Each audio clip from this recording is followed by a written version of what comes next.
Hello, everyone. If you are here for the great debate on DEI and you want to know what's causing the divide, you want to talk about the backlash, you're in the right place. Welcome to When Docs Talk. When docs talk, when docs talk, when docs talk, when docs talk.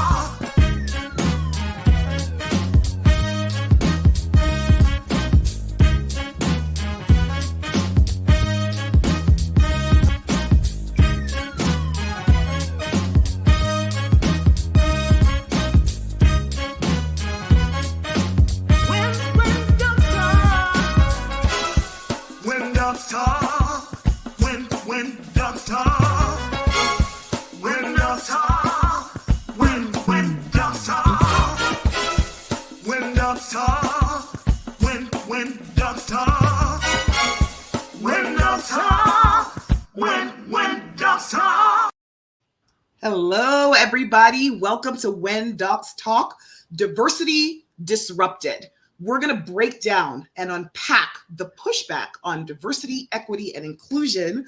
But before we get into that, I want to introduce myself and also bring on my co-host who will be discussing this with us.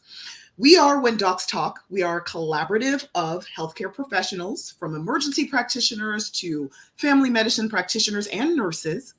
And we're here to give you a different perspective on some of the issues that you often talk about, you often want to hear more about. We're coming from the medical perspective, but we're also coming as women, mothers, sisters, and all the different hats that we wear. So we're really excited to continue this collaborative with you. We have missed you, but we've heard your messages. We are very excited to start talking about some of the issues that you've been telling us you want to talk about. And this is one of them. I want to remind you all that we are on YouTube, we are on Facebook, we are on Instagram. So please like, share, and subscribe. We'd love to hear from you. We love to keep you posted on what we're up to. I am Dr. Aditiong Ipe Apo, known to some as Dr. Aditiong, known to some as Dr. Didi, whatever rolls off the tongue. I am from Miami, Florida. Born and raised. My parents are from Nigeria. I am a wife and a mother of 3 boys that keep me on my toes. If you know, you know. And I'm really excited to be here. And I want to bring on the rest of the crew to tell you a little bit about themselves. Go ahead, Dr. Yuli. Oh, well, I don't mind if I do. I am Rhonda Harrison Boyd, also known as Dr. Yuli. I am a board-certified family medicine physician working in an urgent care setting. I am a Southern grown girl, Blytheville, Arkansas, New Orleans, Louisiana. I got all the gumbo going over here. I am a proud mother of a bouncing baby boy and a little girl. We just gonna call her Spicy, okay? But I'm looking forward to this conversation. I am a woman of Creole descent, so I've got everything ethnicity speaking wise in this mix. So I'm very interested in seeing how this conversation is going to play out. Yeah. So you're telling us you're a gumbo. You're like the real true gumbo. I am Irish native. And then my grandfather's from Republic of Congo. So. Gems. Okay, hello everybody. My name is Davida. I am a travel emergency and trauma nurse. I've been working in the medical field for almost a decade at this point. I am originally from Memphis, Tennessee, but I've been in Georgia for almost 20 years. Let's see. I am a wife. I am a dog mom of 2. I'm very excited to engage in this conversation with everybody. I'm excited to listen to all the different perspectives that everybody can bring to the table, and let's just get into it. I love it. Yes. I love it. But it's been a while since we've been together as a crew. We just reconvened. We had our last episode, Dying for Beauty, which if you haven't checked out, definitely check out. We have our episode on YouTube. It was a great discussion, but we didn't get to really chit chat last time because we had a lot packed into it. So tell me, what do you guys have going on? What's since we last came together? What's been going on in your world? Let's see. Well, for me, I just said I'm a wife, but I'm still planning my wedding. Okay. So my wedding is coming up. I'm very excited about that. New job opportunities. It's just a lot, and I am very excited. It's like a transitional period for me, so it's a lot going on. But I'm so happy about everything that's going on. Love it. Congratulations on planning and being married. What's going on, Yuli? Absolutely. Oh, I have so much stuff going on right now. I can say that the most forward-facing thing I've got going on, which is nowhere close to planning a wedding, I'm really excited about my fall garden. My greens are getting ready to start growing, my potatoes, a couple other root vegetables, got some broccolis running. I'm excited about that. And I know it's like, really, Dr. Yulia, garden? Yes, food is expensive. It is. It is, and it has all kinds of things. At least when you grow it, you know it. Exactly. You know what is in your food. So I love that. We always say it, and I'm saying it again. We need some green thumb tips from you. I want to have an episode where you just show our viewers and us. I need to know how to get things from farm to table and how it's really not that hard even to do when you live in a city like we do in Atlanta. Right? Absolutely. So I love that. Well, I'm still doing the emergency medicine thing, but I have some really exciting other ventures that I would love to share with you all. I started a new business that kind of promotes wellness from within. I've been coaching busy moms out there and really just helping transform people to the next level and making women understand that we don't have to fit in these little boxes. Mm-hmm. We can be larger than the boxes that a lot of times people try and put us in. And also, I'm really excited to share that I have an online course, a digital course that's coming out. It's called Channel Your Inner Superhero, and it is a comprehensive guide that is designed to help take the panic out of parenting. It's for parents and caregivers, and it really helps you deal with home emergencies. So when it comes out, I'll let you know more about it, but that's what's been in my life and what's been on the horizon for me. That is exciting. Very, very much so. Why, thank you. So let's jump into our topic, though, because there's a lot to unpack here. So I want to start by asking you all, what is the number one reason, I should say, that you think that we should even be having this discussion? Why diversity, equity, and inclusion, in your estimation? Well, I think that the United States is what a lot of people affectionately refer to as a melting pot. We have people of varying backgrounds, cultures, ethnicities, but it has a long history of being a disproportionate society. I think that diversity, equity, and inclusion serves a purpose for everyone of these marginalized communities or minorities that really aren't given the same playing field. It allows them to, DEI serves the purpose of correcting that imbalance in a lot of different ways. And I'm excited to touch on those ways tonight, but that's why I think it's important. Okay. Dr. Yulia, what do you think? Frankly speaking, it's because if you live in America, you can't live in a vacuum. As much as you would like to, as much as you try to surround your immediate surroundings, neighborhood, school, grocery store, eventually you go leave town. And that's not just like going out on family vacation. Eventually people grow up, they go out, and interactions and sensitivities to other people, cultures, races, the opposite sex. You got to be a lot more sensitive about the world around you. And I think DEI is a big part of that. I hear you. It's so funny you use the word sensitive, because I think that's part of the debate. A lot of people are like, oh, why do we always have to walk on our tiptoes and eggshells? Why is everybody so sensitive? But I think that it's important to talk about diversity, equity, and inclusion, because to me, it's intuitive. Like, why wouldn't you want variety, diversity? Right? We always say that diversity and variety, the spice of life.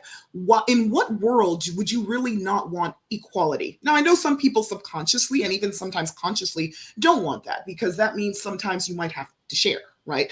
But if you think about it on its face value, diversity, equity, and inclusion, like, who would ever want to be opposed to that, right? Who would want to exclude people? And if so, why? I think it's just a natural thing to want different people around you to learn from them. I think that it can be scary and jarring when you don't understand people. But I think that when you realize how much you can gain from having people who aren't exactly like you around you, I think most people would want to encourage it. And so let's talk about why it's not encouraged. But first, let's talk about what it is, because we keep hearing these acronyms, DEI, DEI. Let's jump into that. So what is DEI? DEI stands for diversity, equity, and inclusion. And they are policies and practices that promote representation and participation of different groups of individuals, including those based on race, gender, sexual orientation, disability, and even socioeconomic status. With DEI, when we talk about diversity, as I alluded to, we're talking about the presence of different people, backgrounds, and perspectives in a group or organization. Now, when we talk about that E portion, the equity, we're talking about fairness in access, opportunities, treatment, and ensuring that everyone gets what they need to succeed. And then when we talk about inclusion, and when we often talk about the DEI and the inclusivity part, we are talking about creating an environment where everyone feels valued, heard, and able to contribute. Okay. So when you put it in those terms, it's like, who would be against that, right? Well, let's talk a little bit about the stats here in America. Okay. Right now, about 97% of companies have at least one DEI initiative. And if you can recall, during the 2020 era, when there was a lot of kind of racial disharmony and unrest, a lot of companies, organizations really, at least outwardly and vocally, spoke up about how important it was for them to consider DEI. 85% have a dedicated budget just for DEI. 82% of US organizations are measuring the business impacts of DEI. So we'll talk about that a little bit later in our discussion. What is the business case for diversity, equity, and inclusion? Up to 78%, and this is as recently as late 2023 and also 2024, 78% prioritize DEI more than the previous year, with 45%, so almost half of the companies, foreseeing increasing their DEI budget in the next fiscal year, okay, up from 35% in 2023. So we're talking about the debate. Obviously, there's controversy about it, but it seems that overall, if you look at companies, there's still some sort of commitment to diversity, equity, and inclusion. Would you all say that that's the experience, that is that the sentiment that you get, that it's still something that's valued?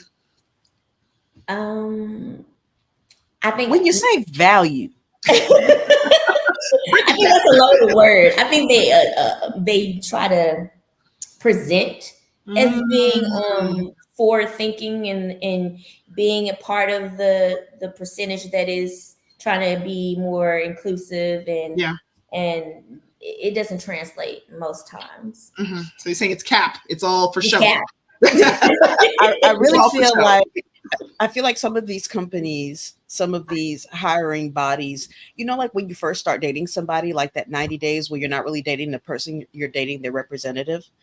There is a really strong DEI representative for quite a few of these companies. Mm-hmm. And after that honeymoon period, it's like, oh. The true selves come forward. Right. I see. Okay. I have to the chat. Okay. Well, on that note, whether you think it's just on face value, whether you think that there is a strong initiative that a lot of organizations have, I want to bring on our guests because they occupy different spheres. They occupy the medical sphere, they occupy the education sphere, they occupy the business sphere. And so let's go ahead and bring on our guests and see what they have to say about it. We'll start with Dr. Cheryl Herron.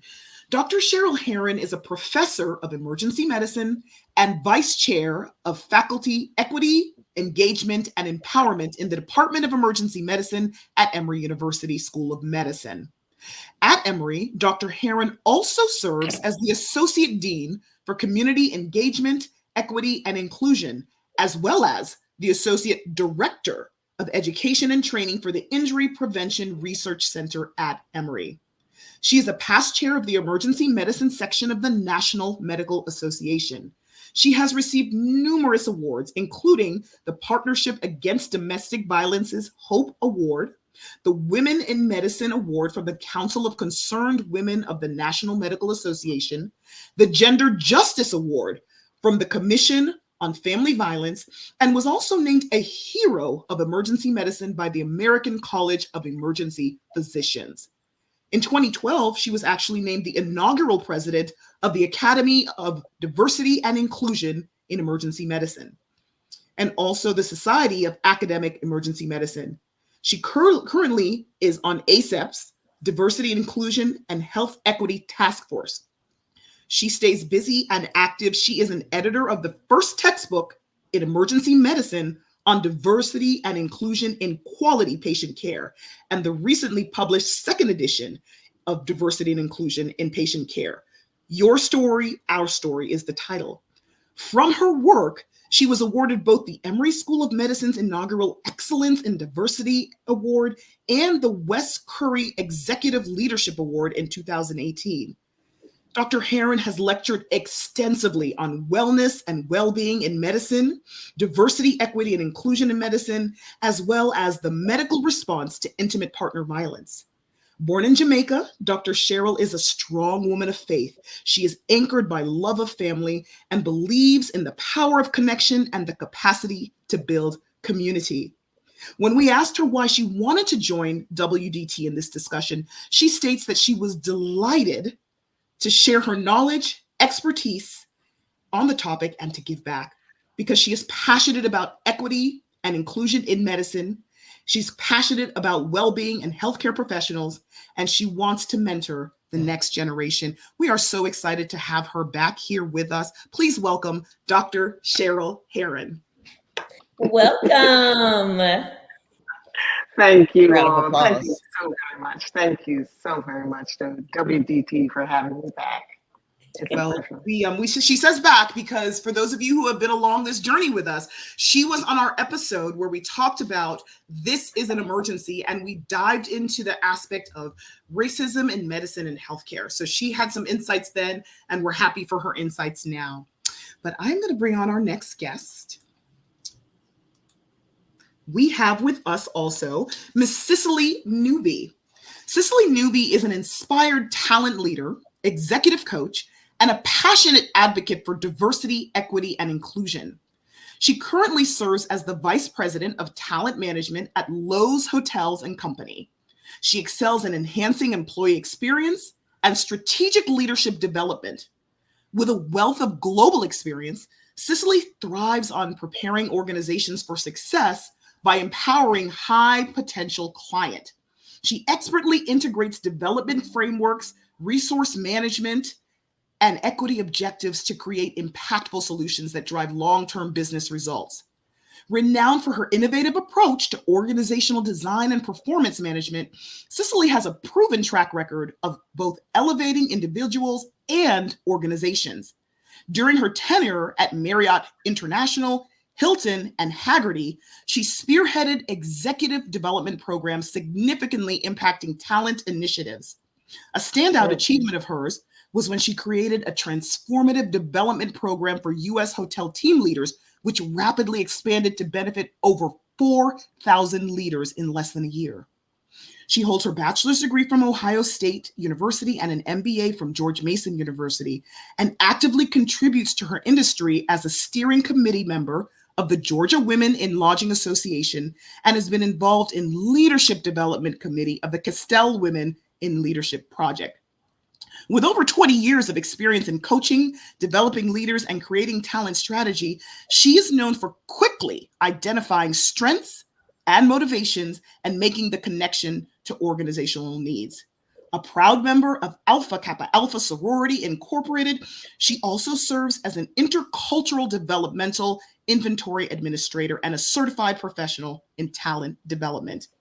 When we asked her why this episode was so important to her, she states, "After the Supreme Court ruling, I wondered if our talent from underrepresented groups was worried about how corporate America would be affected. I don't want employees to be discouraged. Many companies have stayed committed to DEI. For those at companies without well-developed DEI efforts, people with influence can continue to help people of underrepresented groups to achieve their career aspirations. When she's not shaping the future of talent management, Cicely stays active with boot camp workouts and loves travel. She enjoys trampoline fun with her husband and her 2 daughters here in Atlanta. Her energy and enthusiasm are infectious, inspiring those around her to reach their fullest potential. Please help me welcome Miss Cicely Newby.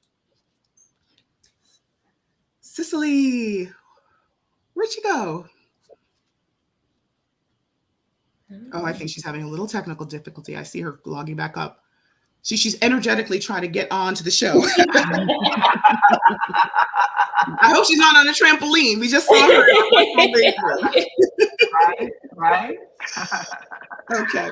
Well, while she's trying to log back on, we're going to go ahead and start the discussion with Dr. Heron because, as we said, we've had her before. And here's Cicely. We're going to put her in. Hey, Cicely. You're on mute, honey. Good evening. Good evening. Welcome. Thank you so much. I dropped right as you were introducing me. So I saw that. I said, I hope she didn't go jump on a trampoline or something. I know she's. I didn't. I can do a mean backflip, but you know. We're so excited to have you. We love your perspective as well. You know, we're all from kind of the medical world. Of course, Dr. Heron is medicine and also education, higher education. But we're really interested to hear the business aspect as well. So basically, we introduced you both, and we all see your commitment to diversity, equity, and inclusion in each of your spheres. The question that I have for you, okay, is what is the case in your environment, in the business world, in the medical world, in education? What's the case for diversity, equity, and inclusion? Why is it important? Why do we need it? Especially since it's 2024. And as Davida mentioned, slavery was so long ago and there's so many initiatives for DEI. Why is it important? Well, I'm in the hospitality world and I have been for about 20 years. And I would say in our world, there are, just across the US, there are somewhere under 17 million people who are in the hospitality industry, hospitality or leisure industry, right? If we think about what our workplace looks like, and the fact that we've got very diverse front lines, we've got people serving, you know, customers, guests, whatever you want to call them, and across our industry. And so that represents the diversity of our country. People are serving various dimensions of diversity each and every day. With that being said, we also are a very diverse, industry. And so for us, the idea that our leadership is all about people, it's about relationships, it's about creating those opportunities that anyone can start a career in hospitality and leisure or in business, and then can ascend to higher levels. What that means is really creating those structures so that people at those various entry levels of, the organizations can come in, learn, be seen for their potential, and then really grow their, their careers and opportunities. So for us, when we say it's the right thing to do, it's because we see diversity in front of us every single day. Okay. And not doing it means that you're leaving opportunity on the table. Is it also leaving money on the table? I would say in some regards, yes, especially since, let's just say 2020, right? That was a transformational year in so many ways. But, customers, they're asking, who do you have in your organization as leaders? Who are the people that our companies are going to see when they're in, your buildings and your hotels? And they're asking. And so from that standpoint, yes, they're just making decisions on, will I bring my business to you or will I go to a competitor based on what you're doing in DEI? And so I think we're paying attention for so many reasons right now. Okay. Cheryl, what are you thinking in terms of medicine and in terms of education? First of all, I just want to say thank you again for this conversation and to partner with you, Sis, if I may. And, it fundamentally comes down to the data and what the health outcomes tell us about what is happening, how it's happening with outcomes for individuals who are suffering. When you look at the data for healthcare outcomes, we look at maternal mortality, we look at trauma, we look at psychiatric outcomes. You can pick any data point in healthcare and see the very poor outcomes that is emanating from that. And when you look at the classes and the diminishing class sizes. I'm so sorry, Dr. Heron, you're breaking up just a little bit for us. You're breaking up just a little bit for I'm us. sorry. Say when you look at the classes and class sizes, that's the last thing I was able to hear. Yeah, and the data around Black men in medicine that has remained stagnant for decades, we can see there has to be a concerted effort, actionable, to ensure that diversity in terms of representation is a part of the narrative and the construct in medical education, in healthcare education, and the outcomes that we desire to see in terms of quality care for all individuals is absolutely essential. And so diversity is sort of a buzzword or dog whistle to some, but quite frankly, diversity is the essence of who we all are. There is no other Dr. Ife, there's no other any one of us on the planet. So diversity is a gift. It's all of what we bring to the narrative, right? When you talk about the inclusion and the equity, to me, those are verbs and they have to be actionable. And we have to take concerted efforts to do what is necessary for the collective good for all people. Because the diversity and the inclusion and the equity is about all people. My elevator speech is equitable care for all people receive equitably by all people. Yes. No matter who they look like. I love that. Okay, so both of you have described in detail why you think that DEI is important in both fields, in all fields, including education. Personally, what challenges do you feel like you've had to overcome when you've tried to launch these initiatives in your fields? I mean, that's an interesting question. In the standpoint in that, you know, the challenges are there regardless, right? I've been in this game of medicine or profession of medicine for 28 years, okay? And to see the erosion of what was initially the movement forward for equity and inclusion is unconscionable. People are trying to push back, but we're not going back. We're not going back. We're not going back because we have got to stand up for what is right. And I think the pushback I heard in the other discussion is, it's like, you know, the book about Heather McGee, The Sum of Us, right? People think if you take or give someone something, you're taking from someone else. And that's not the case.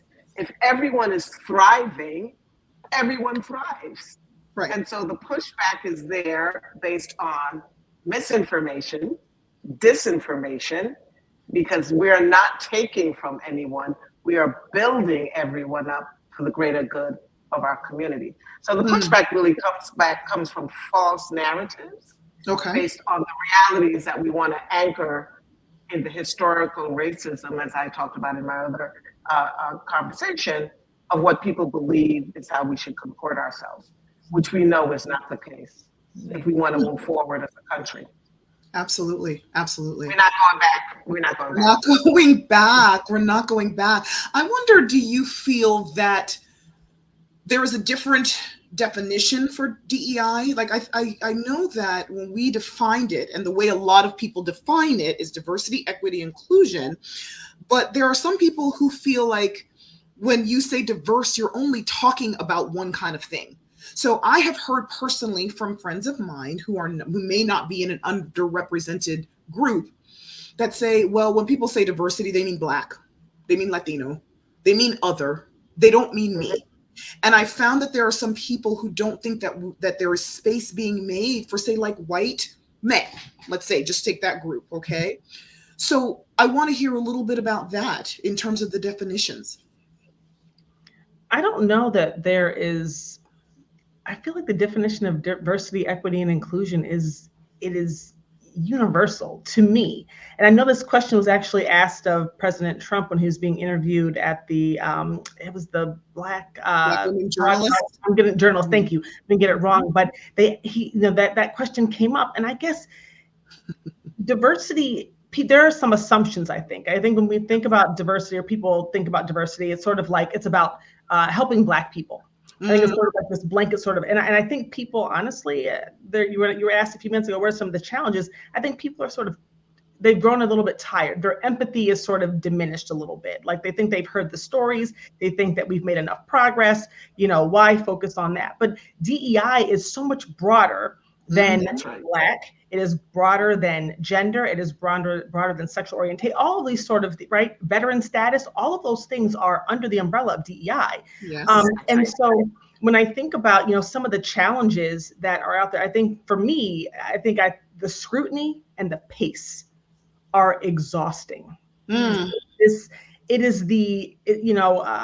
Aditi Young, when we were talking about preparation for tonight, we're talking about, I mentioned the business case for diversity. Right. And there's this idea that there has to be this very specific business case built to really prove that there is a need to put resources and then create initiatives and to hire the right people to advance these initiatives, right? And when we know that it's the right thing to do, we know that our business places, our academic institutions, none of this country works if we don't have diversity. Right. So for me, it's the scrutiny of the making the case that this is necessary. And even in DEI, when you're creating initiatives, there's always priorities. So it's like, what group do we focus on and why, at what time? And then it's the pace, right? And so it's very, very slow. And it can be exhausting. It can be mentally fatiguing. It can be emotionally fatiguing, right? As you're trying to advance these initiatives. But,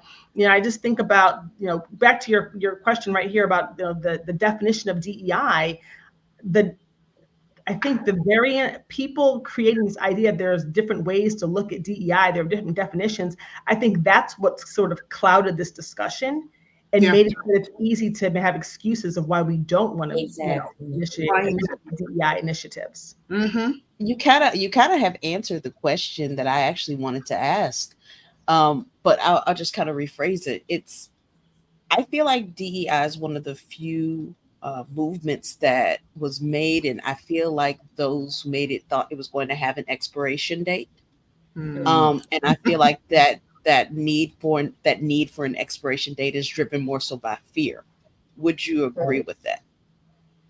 I think there is some fear. I think about this a lot. I think it's like fear of competition. As Dr. Heron said, there's scarcity, right? People have this idea there's only so much to go around. And so if there's, we start seeing more diversity in senior leadership or in other spaces, then what does that mean for everyone else? And I mean, the numbers, talk about what we measure. It just doesn't show that the additional emphasis on DEI since 2020 has resulted in some significant shift in any industry. That's right. Huh. And diversity is about individual differences, right? Again, I think, the word diversity in and of itself, I always say it means divide, right? If you think about diverse, right, it almost means division. And it's really an interesting construct when you think about what it means when you say diverse. It is a dog whistle. It's not become a political trumpet to move things in different directions, right? To the point about misconceptions, right? Right. It's individual differences. All of us here, I can see, are women of color. But what we don't see is our cultural ethnic differences, our religious affiliations, where we are in our ability status, where we are in our sexual. I mean, there are so many pieces that make up the individual. We can presume we have reasonable socioeconomic status, but there's rural, there's military. They're all aspects of an individual that makes up the tapestry of a human being. And so to really just, relegate it to one space and place and think that tells the full story is simply a false narrative. Mm-hmm. And I like what you said, Cicely, about being exhausting, to have to continually explain, and certainly in healthcare, when you look at outcomes which are disproportionate based on how you look, Black women in particular, we can't deny those data outcomes, and we should all be concerned. Absolutely. Period. Period, exclamation point, Bring in all the punctuation. Yes. I want to talk a little bit more about the business case and the medical case for DEI, because I just want to show some things when we talk about these things. A lot of them you've brought up. So there's a lot of companies, obviously, that have been doing research on this. And McKinsey & Company, a consulting firm, has found that companies with higher gender diversity are 25% more likely to outperform less diverse peers. Companies with ethnic diversity at the executive level are up to 36% more likely to outperform their competitors, showing a clear business case for diversity. Now, when you look at other things like employee experiences and perceptions, there was a Glassdoor survey that actually showed that almost 80% of employees and job seekers believe that a diverse workforce is an important factor when evaluating companies and job offers. So even the talent in the workforce that we're trying to recruit are looking at things like this. 61% of employees in the US report that they've witnessed or experienced workplace discrimination based on race, gender, age, or other factors. So that's another case that we have to really address, because that's showing that even though we think we're in this post-racial environment that's already doing DEI, people are still feeling like they are not included, that they are not heard, and that they are being discriminated against. Now let's talk about pay equity, okay? Because when we talk about business, let's just be real, and I'm sure Cicely will agree, we're talking about bottom lines. We want to know about the money, okay? So on average, women are still earning 82 cents for every dollar earned by a man in the US for the same job now, with Black and Hispanic women, Latino women, earning even less, so 63 cents and 57 cents respectively. And it's estimated that closing this racial pay gap could actually boost the US economy by $2.7 trillion annually, okay? So this is showing that this is not just a feel good, it's good for us, we like it type thing. This is actually talking about the monetary gains. Let's go further. So let's talk about leadership and representation. Women currently hold about 8% of CEO positions in the Fortune 500 companies as of last year. Only about 3.2% of senior leadership roles are held by Black executives. When we talk about talent retention, a survey back in 2019 by the Boston Consulting Group revealed that employees in diverse organizations report 19% higher retention rates. So not just recruiting talent, but keeping them, right? Demonstrating the value of inclusive workplace cultures. And then when we go into the notion of supplier diversity, businesses with diverse suppliers, okay, generate 33% greater long-term success and have 20% increase in innovation. So also when you're getting from businesses that are not monolithic, that are diverse, different groups, when you're getting people to supply you from those groups, you actually are doing better. Let's switch gears a little bit, okay? I see you nodding. I see Cicely nodding. Let's talk about medicine, because some of these points Dr. Heron has already brought up. Why is it important in something like medicine? We all bleed the same color blood. We're all human beings. Why is it so important that we make sure that we all have representation? Well, I mentioned. Yeah, go ahead. I mentioned that something before I bring up the stats.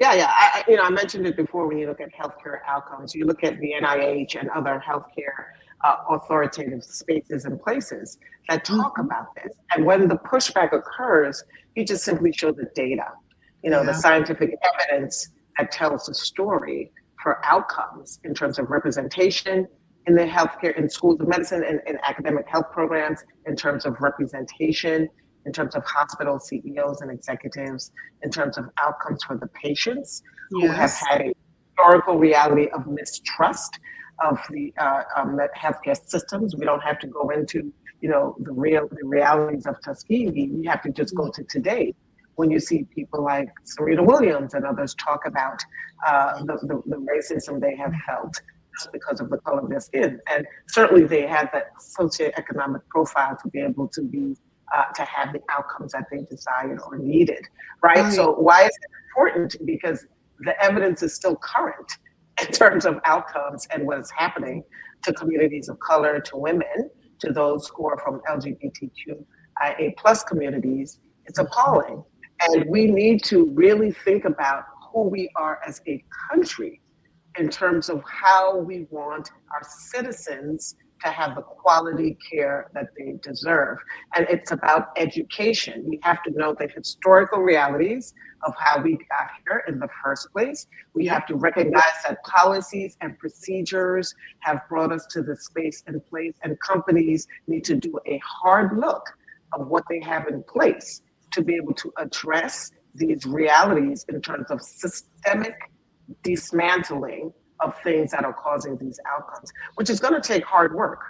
Right. It's going to take hard work in healthcare, but it's necessary work. And we cannot sit back and be comfortable and think that as a country that we say we are, the outcomes that we see we have, no one in this country should feel comfortable with those realities. Absolutely.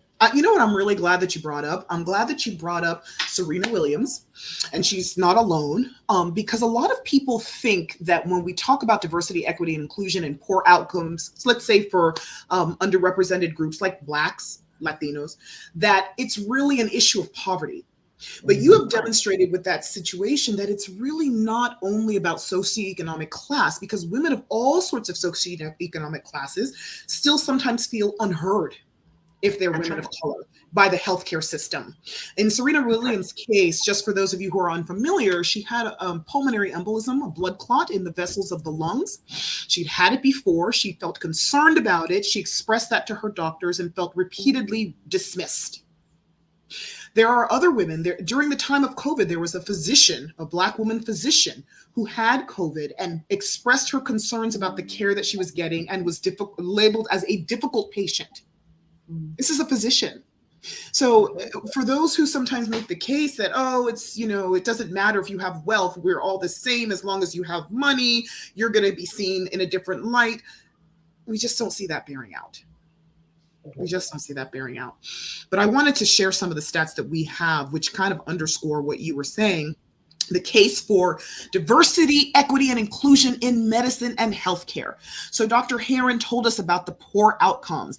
We have high rates of Black maternal mortality. And what we find that is that when patients are treated by physicians of the same race or ethnicity, they often report higher satisfaction and trust in their care. Now, why should that matter? If you have a patient, as we all know in healthcare, if we have a patient who trusts us, they're more likely to comply with the treatment plan. And so that actually does impact the outcome. For instance, they did a study of Black men, and they saw that they were more likely to agree to preventative services, things like colonoscopies and other checks to make sure that you are not running into trouble when they were treated by a Black doctor. There's also increased cultural competence and closing the access gap, because we talked about it. Dr. Heron brought it up. There is an access gap. Certain underrepresented groups, and we're not talking about just people of color, even people, let's say in the LGBTQ community, have said that they often feel that their access is somewhat limited because they don't feel as comfortable with certain providers. So underrepresented minority physicians are more likely to practice in underserved areas. So that speaks to the whole access. And 40% of Black and Hispanic physicians provide care to underserved communities compared to only 22% of white physicians. There's also the question of culturally sensitive services. So there's a lot of literature, I'm sure Dr. Heron can even enlighten us about it, that show that when we know how to approach different communities, when we understand their cultures and how certain things within those cultures can impact the way they receive treatment and actually participate in their healthcare plan, it makes a difference.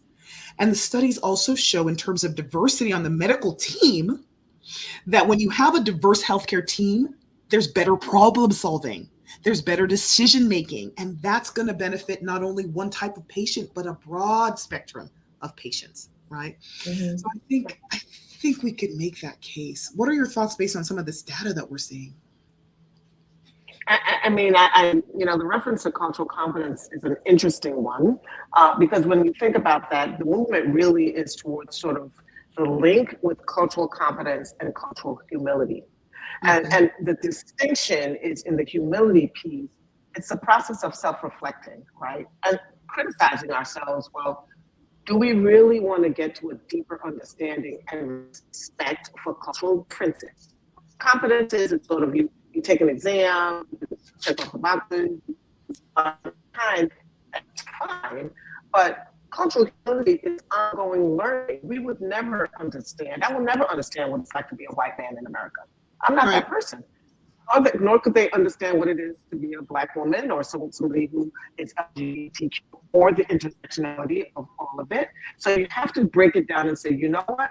I have to come to learning and hearing and listening to individuals, to be really empathetic in this space, so that when we come together to have these conversations in that dyad of patient and healthcare professional, we get to that space of trust, so that what we offer the patient or the individual and what they share with us can lead to a mutually beneficial outcome of quality care, which is what we're all seeking. So those are sort of, and we're all growing in this space. I mean, despite the number of years I might be doing this, every day I go to work, the patient is my teacher. Yes. I have to listen to and hear from all of what they are surrounded by. We hear about SCOHs. We know that healthcare is just 20% of the outcomes for folks when you think of all the other things that impact somebody's outcomes of care. So we have to really be thoughtful, respectful, introspective, to be able to learn from and with each other. And I'm sorry, I just get on my soapbox there for a minute. No, that's okay. You see the passion. The passion is great. Okay, I want to ask you all. I'm going to poll you all. Oh, Cicely, jump in, because I want to ask you all your opinion about something. Well, something related to those stats that you were sharing about, the benefits, showing the benefits of diversity and better outcomes for teams and workplaces and that sort of thing. I think that your question earlier about what is the definition of DEI is one thing. People's understanding of what DEI and the effort that it requires is another. And some of these positive outcomes that we're seeing come under the premise of, I would say there are more companies, more entities that have DEI initiatives than there are entities who have ongoing structures to maintain and to improve circumstances based on that diversity. So let me give you an example. Let's say that a company starts recruiting more diversity. They increase diversity within senior leadership. Some companies think that just by nature of adding 5 people over 2 years, bring in some really, experienced leaders from other industries into their company, that's the win. Yeah. But what happens is there's additional efforts. One, to create the space for those leaders or those diverse employees to be truly brought into the culture, to be set up for success, to be given the authority to come there and be the change agents that they're supposed to be, right? Mm-hmm, mm-hmm. If that doesn't happen, then they can't be successful. Those retention numbers that you showed can be affected. The same way that when we say that teams that are more diverse show higher productivity and that sort of thing, that's when companies not only hire more diversely, but then learn how to activate those diverse work groups more effectively. Doing that not only improves diversity among leadership and in the organization, but then the customer, I guess, or in your world, the patient, right, receives the benefits of that. So for people who don't quite understand or even uncomfortable about DEI, they don't know what it means, when they've seen it and say, oh, that doesn't work. I've seen it happen at work before. I've seen them hire more people and bring in people and it doesn't work for us. Probably because some of those structures that need to be in place to improve circumstances, the work culture, the success of the leadership that you bring in, those things aren't there. And if those aren't in place, you can hire more diversely all day long and you see the same, negative impacts. You don't see any improvement and those sort of things. So it's really important to understand that it's not just bringing in more people and more diversity, but it's acknowledging it and it's activating it differently. And that's when you start really seeing those outcomes that Dr. Heron's talking about, from my experience. I love that point. Because it's not just like Davida and Yolanda were saying, surface level things. It can't just be about saying certain things. You have to actually put structures in place. So it can't just be having a committee, nominally. You got to put in the work to make sure that it can support the efforts. I love that, Cicely. I just want to just underscore Cicely for 1 second there, because what you're talking about is accountability. It's accountability. Mm-hmm. That comes down to, because yes, you can recruit, but if you have to be accountable for whatever you're putting in place and measure your outcomes. Because if you're saying something and then, okay, we're good with that and keep moving and don't go back and do your own checks and balances to make sure you're moving forward, knowing that this is going to take time. The tricky part is this is going to take time. Yes. And I know we're in a space, everybody wanted yesterday. I get it. I'm an ER doc. I get it, right? But this is going to take specific, consistent effort over time. It took 400 plus years to get here, y'all. It's going to have to take enough effort and time to move us in the direction that we want to go on the backs of our forefathers, foremothers who have made the sacrifice. I always say I'm putting down a brick.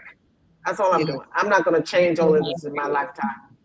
I'm not. But what I am going to do is try to have some input, some influence for the next generation of people to come along to move us where we want to go. Dr. Heron, I would say you're putting quite a few bricks down. Having known you for years, you have put quite a few bricks down, and I am so thankful for those bricks. I wanted to poll you all, okay? We sometimes do a poll of all our viewers, but I want to just ask you all here on the set, do you think that there is a backlash on diversity, equity, and inclusion? Absolutely. Raise your hand. Yeah. Yeah? Okay. Unanimously? Yeah. People are looking for an out.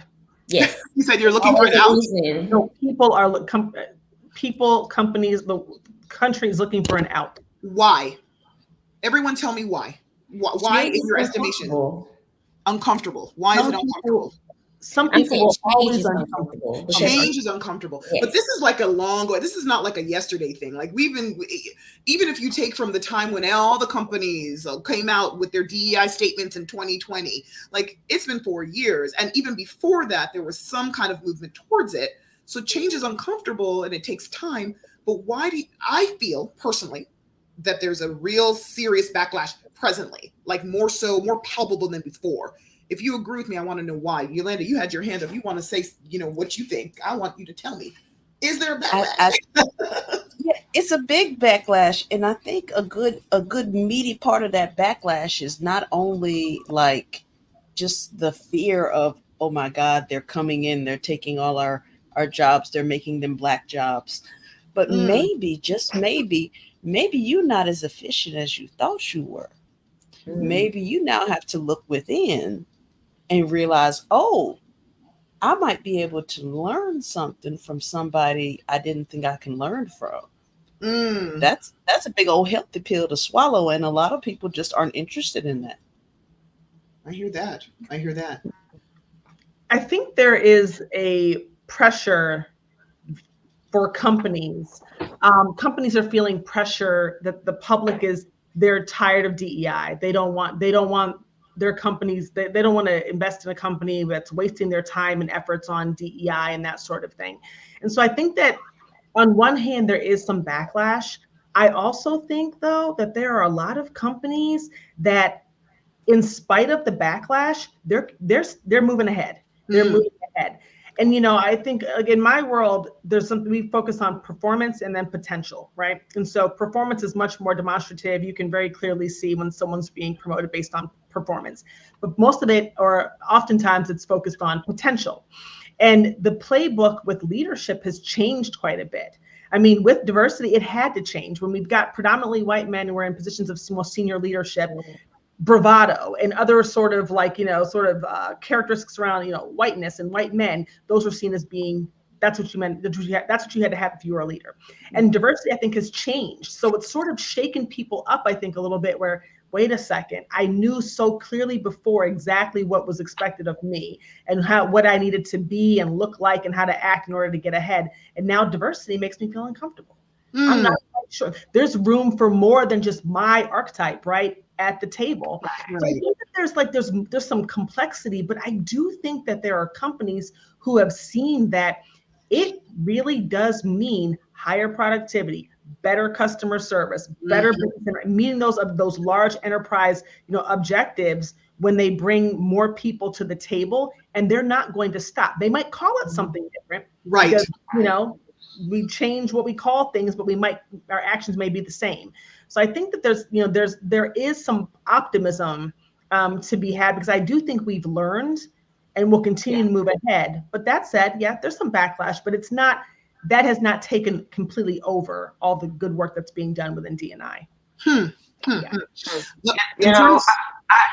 I just add to that from the education standpoint for your listeners who aren't aware?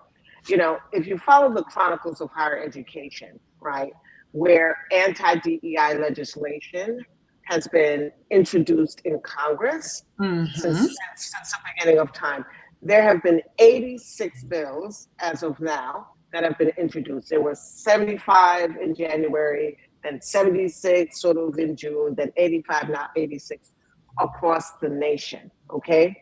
And what people should realize, to the point, is that 14 of those legislations have become law. 14 out of 86. So one would say, okay, that's not so bad because 54 have been tabled. But when you talk about anti-DEI, there are 4 areas, right? DEI officers and staff, mandatory DEI training, diversity statements, identity-based preferences, right, for hiring and admissions. And individuals should really know what their states are about. And it's palpable for me because in the space that I sit in, I get to see and I'm privy to all of the spaces where health education is happening, where these laws have impacted whether or not offices such as mine exist, whether people can talk about this work. You just got to look at Florida, Texas, recent laws that came out in Alabama, Utah, Kansas, North Carolina. You can go on and on and on and on. And these are the things that are facts that we have to be aware of. And if I had my background, I would say every vote counts, because this is coming out of legislature.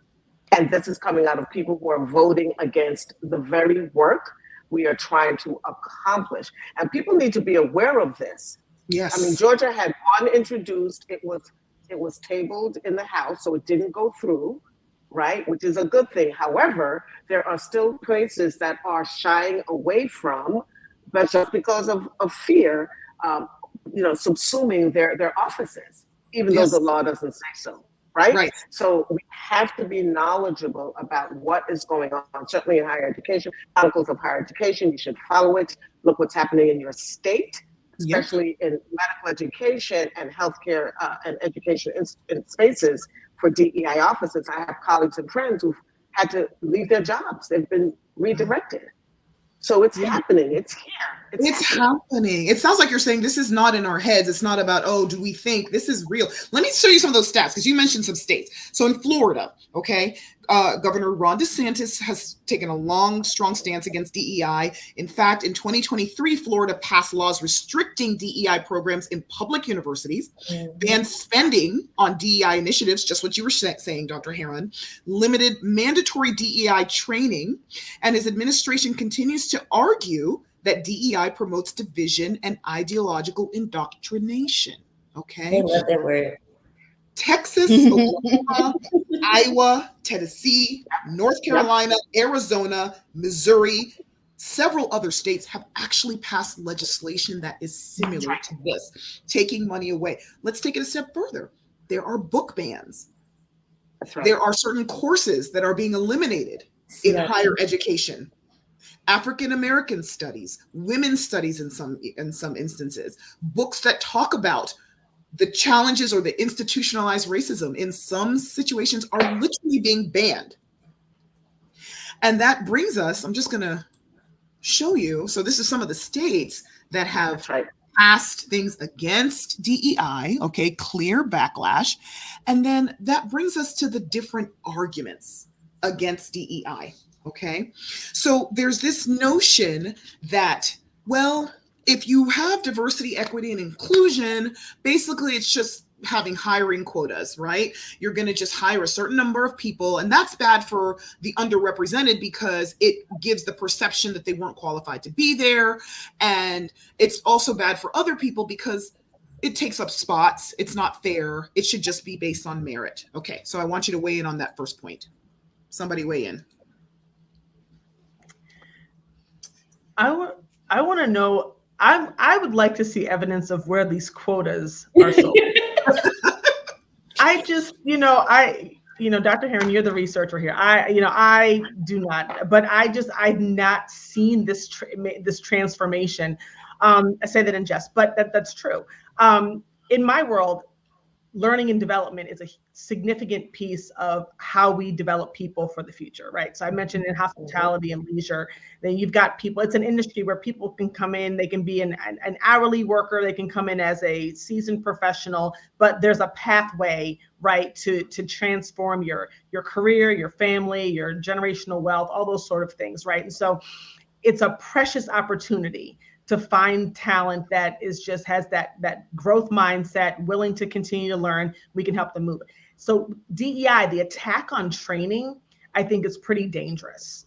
In a lot of organizations, DEI has become a required training for senior leaders. That was one of those ways to really focus on, or means for that accountability that Dr. Heron mentioned, right? And so if it's required and it's mandatory, at least we're touching the leaders that impact people every day. But then I know that there's been a shift also now where perhaps that training doesn't need to be mandatory. It doesn't need to be required. It feels like it made people feel uncomfortable. Maybe we don't make everyone, they elect to take the training. But I think that when it comes to some of the backlash that we've seen with DEI, I don't know that it's affected corporate America in the same ways that it has other sectors yet. But I know that I'm concerned about how, if you are a person of a diverse identity and you're seeing all these changes happening around you, is there a trust that you really are, your hard work will be rewarded? Someone will choose you, mentor you, sponsor you, help you grow. And I wonder, what people are thinking when they see all this backlash around them. At a certain point, it's gotta affect, all of us. So I'm concerned about the training piece. I'm concerned about people losing faith and trust. Yes. Yeah. That there's a way. The training piece though. The whole notion is, this is concern number 2, perceived bad guy training. The whole notion is that by making people feel guilty, or let me backtrack.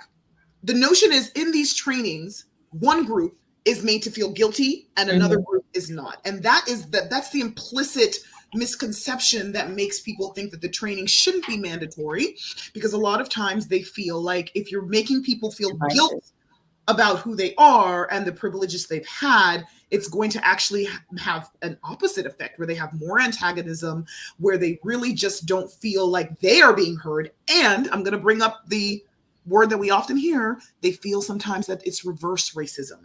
Right. Well, there are DEI, there are experts and professionals that do that work.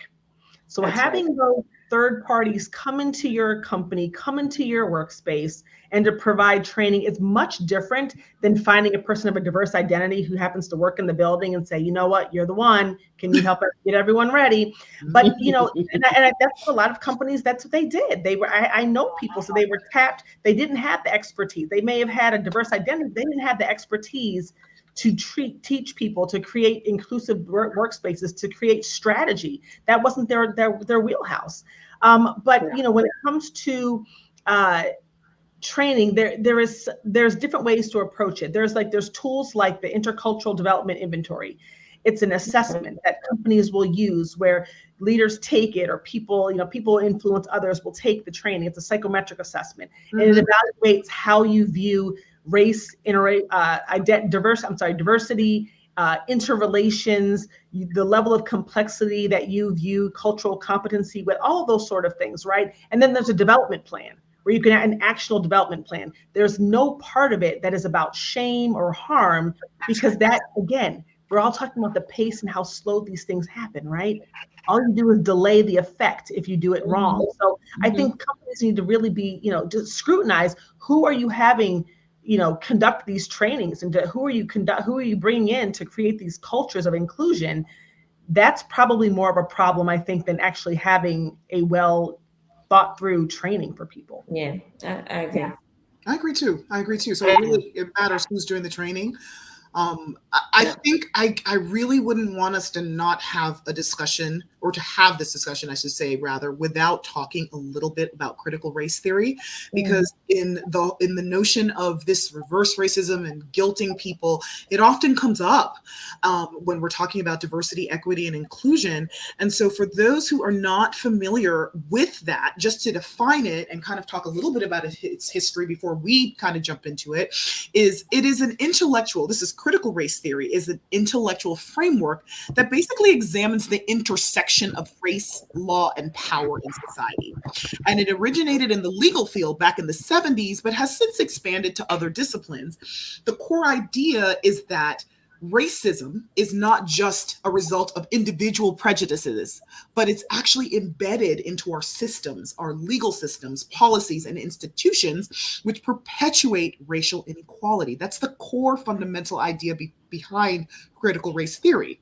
There's also the notion that there are laws, policies, social practices which maintain racial disparities in areas such as education, criminal justice, housing, and employment. And then there's the intersectionality of it. Critical race theory acknowledges that people experience discrimination differently based on overlapping experiences, overlapping aspects of identity, race, gender, class, and sexual orientation. That's really what's behind it. Now, it's a 3-letter acronym, CRT, but you would think it's a 4-letter word, the way I've heard it described, right? Why is that? Why such opposition? And by the way, Florida is very heavily opposed to any sort of critical race theory. That's my home state, right? So why, when it's just talking about the historical implications of racism and how it's not just, one racist person to another, but rather it embeds itself into systems, why is discussing that such a bad thing? Why do you think it's meeting such backlash? I Because it's personally, the truth. But why? Look, I ain't say nothing. I was like, they got it. But it's not all truth that people stand against, right? Davita, tell us why you think. I think, well, based off of conversations that I've had I had an assignment in a state that is very unseasoned. So I was having a conversation with one of my coworkers, and she was telling me that her children's school was trying to, have these conferences or meetings with the parents, saying that they wanted to implement more DEI programs, and they were going against the legislation about trying to ban certain books, and they wanted to teach CRT. Mm-hmm. She said that because this young lady was white, she said that personally she felt that it was teaching her children that because they're white, they're bad people. And she didn't want her children to feel like just because they're white, they're bad. And she said that teaching about slavery and when they were trying to basically, it's always a reason as to why Black people feel like it's a reason why they're going through these things. It's an excuse after excuse after excuse. Slavery so long ago. They have these this victim mindset. I'm tired of it. Like, it's 2024. Like, let's just get past it. I don't want my children to feel bad about being white. I think that's the mindset that a lot of people have. About CRT. They feel like it's divisive, instead of them trying to see the purpose of it and acknowledging the fact these things happen. It's institutionalized in these different ways, and in order for us to move forward, and we can't just ignore it and sweep it under the rug. That's not something that's just it doesn't exist. So if it doesn't exist, everybody can live harmoniously. It's just realistic.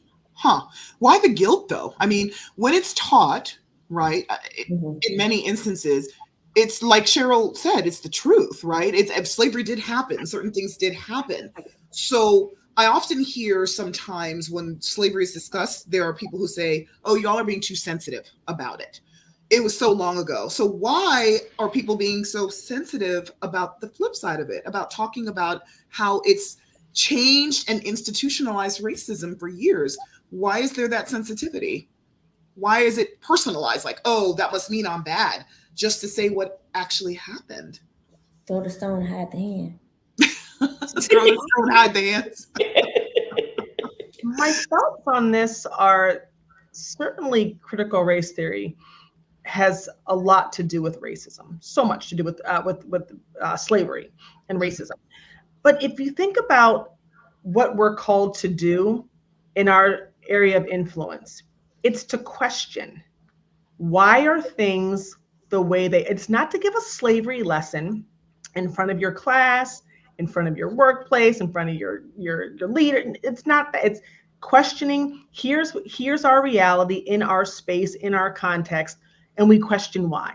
Mm-hmm. And all we're doing is looking for not just our commonly held beliefs, but the true reasoning why things are the way they are. So we can improve, we can create structures, we can make any space that I'm talking about, this insert industry or workspace, you can make it better. We do that with every other aspect of the work we do. Ask why. That's why you have people in charge. Right. To ask the tough questions. And Of so course. with critical race theory, I just think it's become this toxic conversation because people think it's going to be, we're going to talk about, it starts, stops, it marinates in slavery. And that is not what it does. That's not how we use it to make the progress. And so it's just such a cloudy conversation. Yeah, for sure. Of course, the opponents argue that it promotes division, it focuses on race and views society through a lens of oppression and power dynamics. Moreover, they say that it fosters this racial power dynamic leading to increased racial tension. So they're saying you're actually going to pit people against each other where we're in a place in our society where we need to start healing. Mm-hmm. There are also people who claim that it has an anti-American sentiment, that it challenges the founding ideals of the US and portrays the country as inherently racist rather than a land of equal opportunity. So there's that kind of patriotism that makes people think, why are we talking about America like this? Yes, there's been some mistakes in the past, but we shouldn't talk about them anymore because it makes people feel like America is bad. Of course, there's the notion that Davida, you brought up, the focus on guilt and victimhood. So, it makes us who were in a position of oppression, oppressing others, it makes us feel guilty. And then also it allows you all or others to play the victim. Okay, so that's another criticism. And then, of course, the really important one, because this is why we're having all the book bans and, all the legislation, especially at the school level, is the concern about indoctrination. That they're fearing that it's being taught in young, elementary age, all the way to high school age kids, and that it's going to make kids be indoctrinated with this one-sided view of race and oppression. Can I make I don't think it's a one-sided view. What kids? Because my kids get a much different perspective on that than other kids, the kids who are the majority culture, right? So what kids are affected? Oh, that's a good point. The people who tend to be arguing this, it's white people, right? So I hear a lot, but not just whites. I hear other people, but mainly the dominant culture, right? That's who I hear talk about a lot of guilt, and that it's not fair that they're being indoctrinated to feel bad about themselves and their forefathers. Going back to patriotism, that there's a lot of good things in the foundation of this country, and we're focusing on the bad things. Cheryl, you were going to weigh in on that. Yeah, so just 2 quick points here. Loretta Ross, who is a noted, reproductive rights activist. If you don't know her, you should, because she really speaks about how do you call people in, not push people out, right? That's sort of what she's known for. And you call people in under the sphere of asking questions, right? Like, so why do we have, and going back to data, why do we have the outcomes that we have in this country, right? For healthcare outcomes, for living, for neighborhoods, you can go on and on. Why do we have these outcomes? What is the foundation for this, right? And if we are honest and willing to have these conversations grounded on the realities of the foundation of how this country was built, right? Then you can get to restorative justice. The other point, right? The restorative justice piece that comes out really of sort of the criminal justice system that talks about repairing harm, right? Harm has been done, whether you want to agree with it or not. Right. Harm has been done, and we are trying to repair the harm so that together, the person who the harm has been affronted to, says, okay, I'm sorry, I receive it. Let's work together to move us forward, to strengthen our relationship, to get us to where we want to go, right? So it is not as, well, critical race theory is not, okay, harm was done, and we need to restore, and that's what's happening in medicine now. They're doing work at the AAMC on restorative justice principles. I mean, where I am in Atlanta, right? Grady's built like an H, right? It's whites on one side, blacks on the other side. You can't go through moving forward without acknowledging the pain that was there for what it was. Like we apologize for Dr. Hood. I mean, you just have to restore and acknowledge and grow from this. And so once you get to that level, we can move forward. Absolutely. Just to play adversarial, what if people say, but we didn't do it? Why do we have to apologize? I didn't say you had to apologize. I didn't say you had to apologize. I said we need to acknowledge. That's very different. I didn't say you had to apologize. I just said we have to acknowledge that where we are today is predicated and grounded on the historic realities that has nothing to do with you, but everything to do with how we got to here where we are today.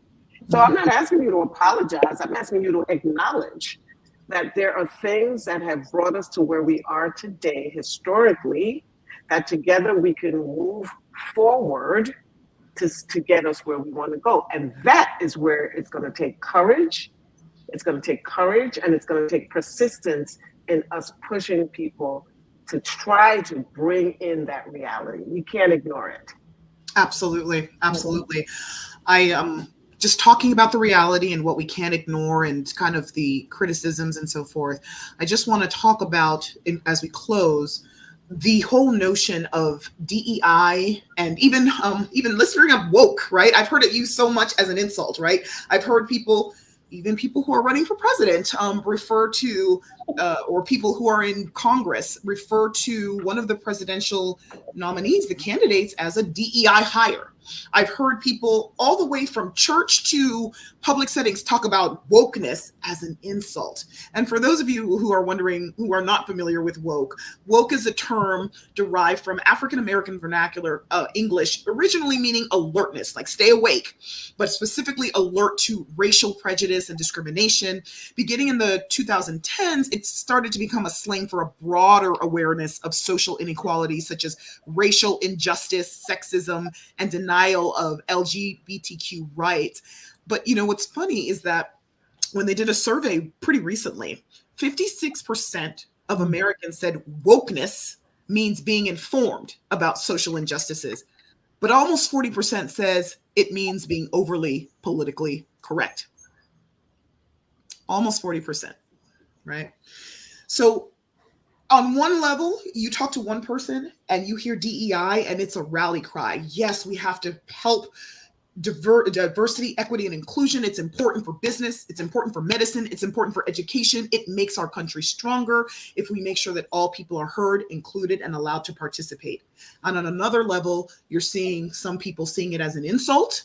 They throw it around as an insult because the overall notion is that if you promote diversity, you're promoting people who might not have deserved to be there. I want to know your final thoughts about that from our guests, especially.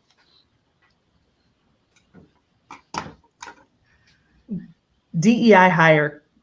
Yeah. It's, I wouldn't say that I know what it means, right? It doesn't come up in conversation much in my day-to-day, but I do know that there is this concern that if we start, generally speaking, companies, if we start hiring more diversely, I just want to make sure that we're still hiring like the most qualified person.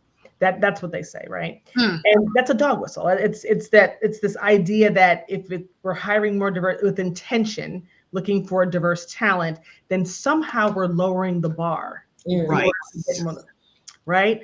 Although, we haven't mentioned it here, but Black women are the most educated group in the country, right? Okay. So again, the numbers would not support that there's a lack of talent to be out there, right? And that's just Black women that I'm referring to there. I think with DEI hired, I think it's this scarcity.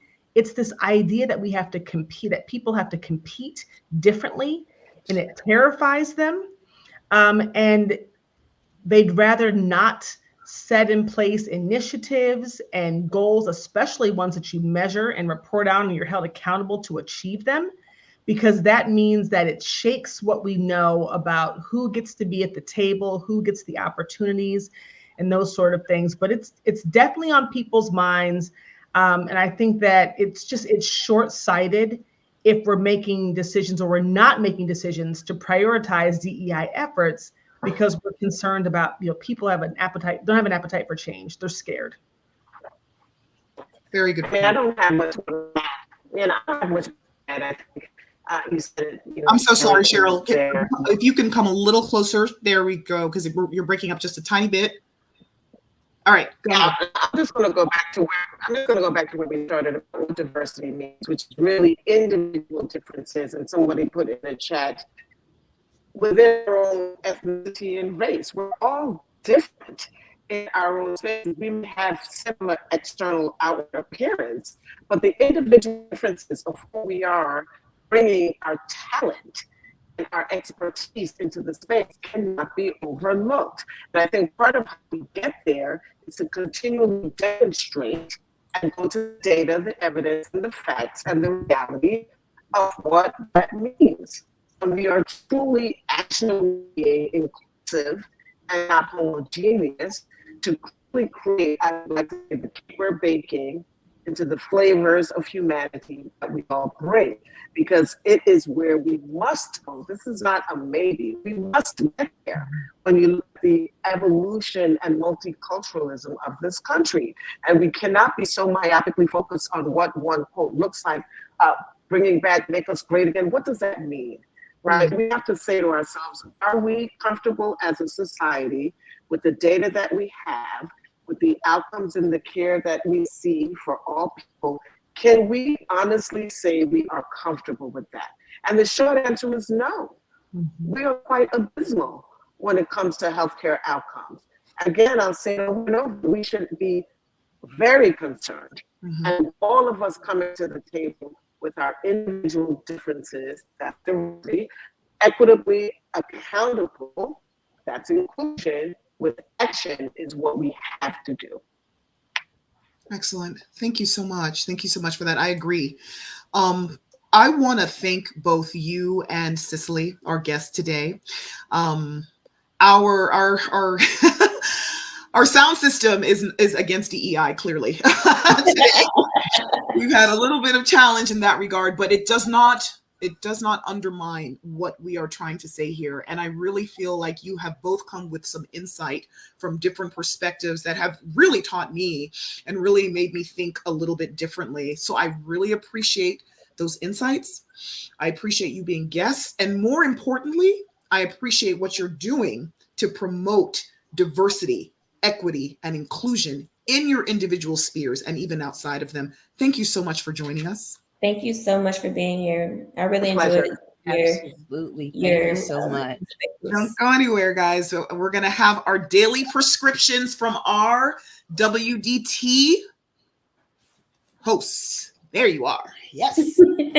All right. So I want to close, but I wanted to close with your insights because this is something we live every day. We've been having these discussions since probably we met years ago about the different spheres that we are in as women, as Black women, and whatever other hats we wear, and how that impacts how we live, how we experience things, but more importantly, what we contribute and how we're perceived in our spheres. And what I mean by that is, I want you to weigh in as we close for our viewers on what diversity, equity, and inclusion means in your profession and in your life, and what you think we need to do to move the meter forward if you say we're not going back. Okay. So for me, when you look at me, there's certain things that you can't see if that would qualify me as being diverse. But it's certain things as soon as you see me, you see a Black woman. I'm I experience it on a daily basis about the way I wear my hair, or my tattoos, or I have my rainbow watch, and they know I'm gay, so they like bring up certain things. It's creating an inclusive environment where I feel safe. I feel that my upper leadership is not are not targeting me, because I've been in certain situations about that. Um, just to feel that, one, I'm going in and I'm doing my job, and I'm protecting my patients. I'm representing my patients. I've had little girls that come in, or little boys that come in, and they see me and they're like, "Oh my gosh, I want to be a nurse like you." I'm just saying, like, just creating an environment and fostering those that that idea that if you see this, you're capable of doing this. Yes. And um and you can only be represented if you're allowed in certain spaces. So in order to push that narrative forward, we have to create in these environments where we every when you walk in a room, everybody doesn't look the same. You understand what I'm saying? So in order to do that, like, Dr. Heron and Cicely, like, they are committed to pushing these initiatives, and that's just like the beginning.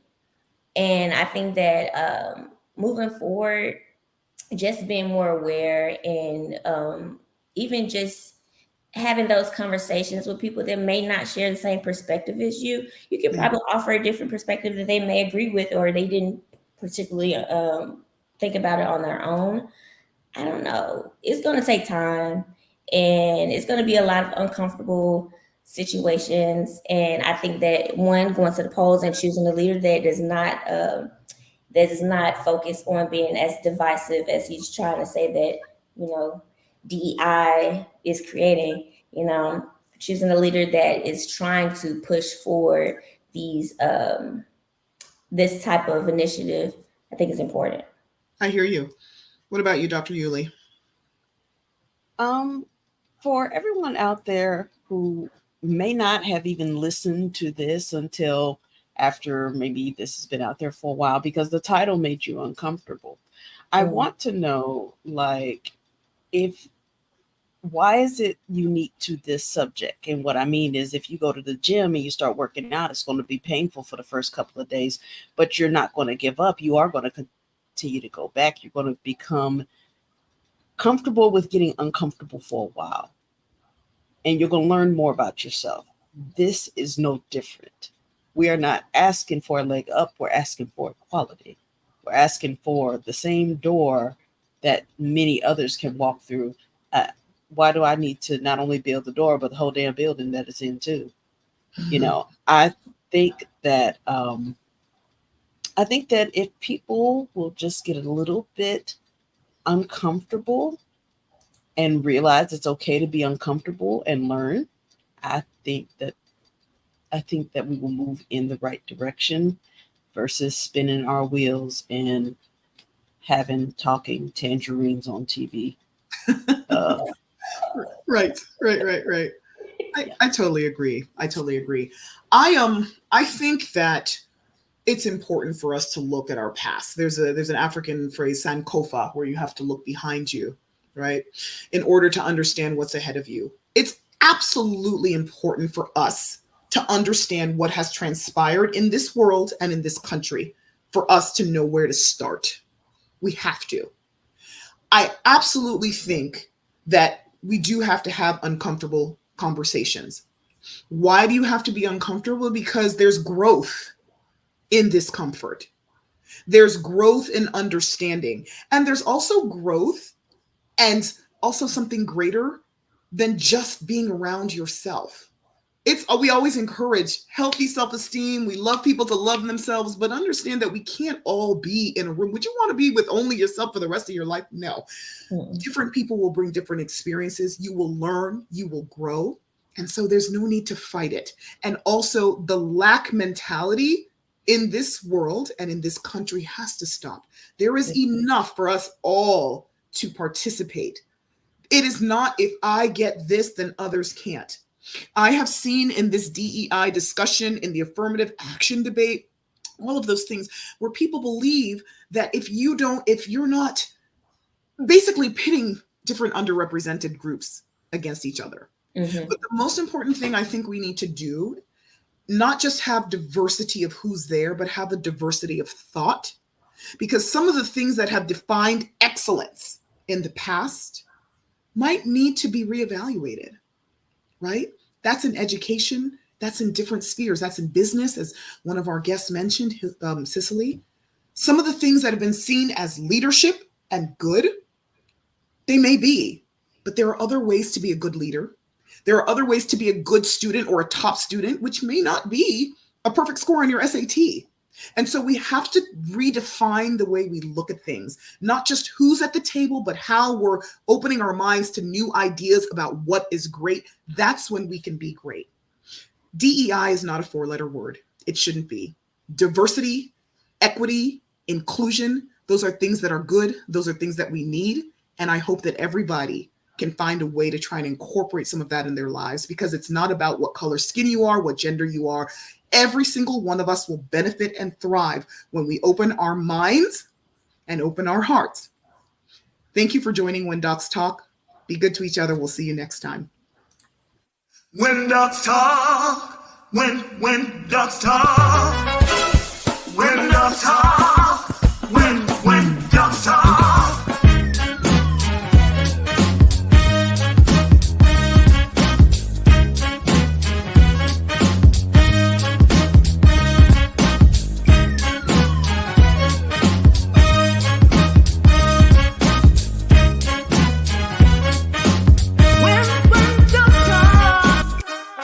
When dogs talk, when dogs talk.